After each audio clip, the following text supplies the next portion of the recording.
সংসদীয় 4টি আসন নিয়ে সীমান্তবর্তী দেশের দক্ষিণ পশ্চিমাঞ্চলের জেলা ঝিনাইদহ। খুলনা বিভাগের এই জেলায় মোট উপজেলা 6টি। এই আসনের ভোটার 15 লাখের ওপর।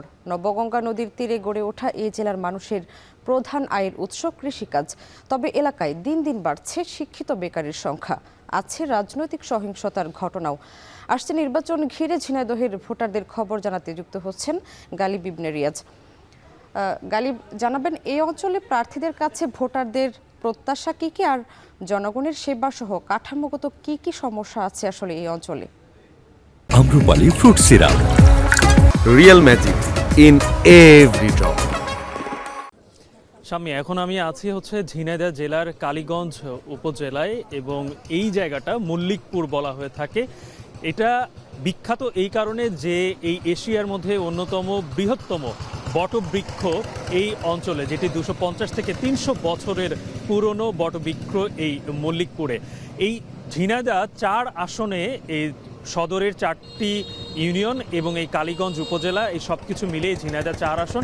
এই 4 আসনে আমি এসে সকালবেলায় দেখেছি এখানে যে চায়ের দোকানে যে আড্ডা চলছিল, সেখানে রাজনৈতিক আগামী ত্রয়োদশ জাতীয় সংসদ নির্বাচনের আলাপ চলছিল।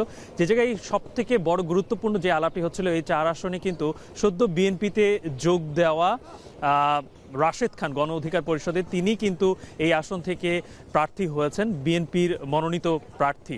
কিন্তু এখন পর্যন্ত এই আসনে যিনি রয়েছেন, যে কেন্দ্রীয় স্বেচ্ছাসেবক দলের নেতা এবং গত একাদশ জাতীয় সংসদ নির্বাচনে তিনি বিএনপির হয়ে প্রার্থী হয়েছিলেন, সাইফুল ইসলাম ফিরোজ, তিনি এই আসনে এখন পর্যন্ত তার মনোনয়ন বৈধ ঘোষণা করা হয়েছে এবং স্বতন্ত্র প্রার্থী হিসেবে যদি পরবর্তীতে তিনি সরে না দাঁড়ান, তাহলে আগামী ত্রয়োদশ জাতীয় সংসদ নির্বাচনে তিনিও একজন বিদ্রোহী প্রার্থী হিসেবে এই আসন থেকে নির্বাচন করবেন।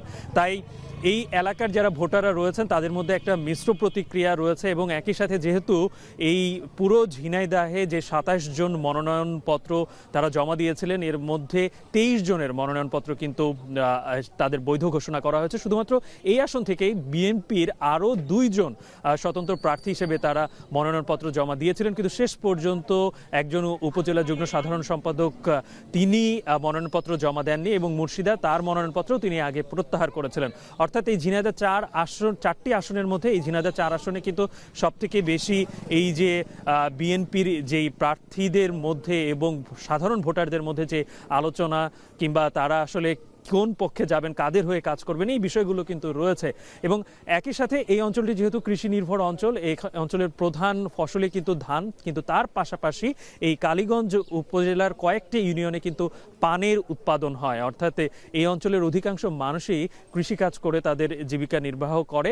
এবং পাশাপাশি এই অঞ্চলে আপনি বলছিলেন যেরকম শিক্ষিত বেকারের সমস্যা, কারণ ঝিনাইদহের এই অঞ্চলগুলোতে কিন্তু তেমন একটা শিল্পাঞ্চল গড়ে ওঠেনি, যার কারণে কিছুটা এই শিক্ষিত যে বেকার তাদের সংখ্যা কিন্তু দিন দিন বেড়ে চলেছে। শাম্মী, এই ছিল আমার কাছ থেকে এখন পর্যন্ত। তবে আজকে বিকেল 4:30টায় আমাদের ভোটারের ইশতেহারে আমরা এই ঝিনাইদহ জেলার যারা রাজনীতিবিদ রয়েছেন তাদের সঙ্গে বসবো, এবং একই সাথে ভোটাররাও সেখানে থাকবেন, শুনবো তাদের কথাও। সবাইকে বিকেল 4:30টায় ভোটারের ইশতেহার দেখার আমন্ত্রণ রইল। আম্রপালি, স্বাদে খাঁটি, গুণে ভরপুর, সবার পছন্দের প্রিমিয়াম শরবত, real magic in every drop.